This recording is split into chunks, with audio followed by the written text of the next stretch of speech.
Welcome to my channel. நீங்கள் பார்த்துக்கிட்டு இருக்கிறது வந்து ப்ளூபெர்ரி கேள்விப்பட்டிருக்கிறீங்களா? அந்த ப்ளூபெர்ரி இது வந்து இப்போ காயாக இருக்குது, இன்னும் பழுக்கல. பழுத்துச்சுன்னா நல்ல ப்ளூ கலரில் இங்கு கலரில் இருக்கும்.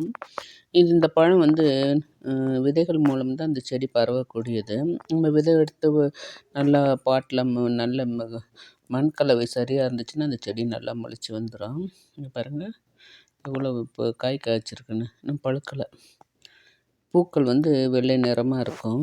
பாருங்கள், பூ பாருங்கள், ஒயிட் கலரில் இருக்குது. எவ்வளோ பூ!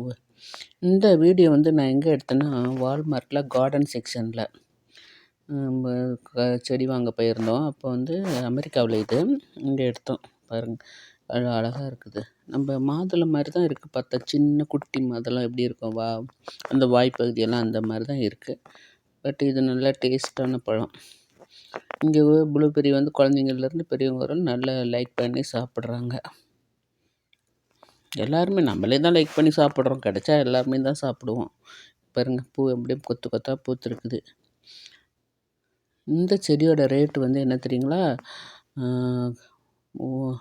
அதாவது கிட்டத்தட்ட இது $40. நம்ம ஊர் காசுக்கு வந்து 3600 சில்லற வருது ஒரு செடியோட ரேட்டு. ஆனால் அதே நம்ம விதை வாங்கி நல்லா ஒரு பாட்டில் போட்டு பண்ணோம்னா நல்லா வந்துடும்.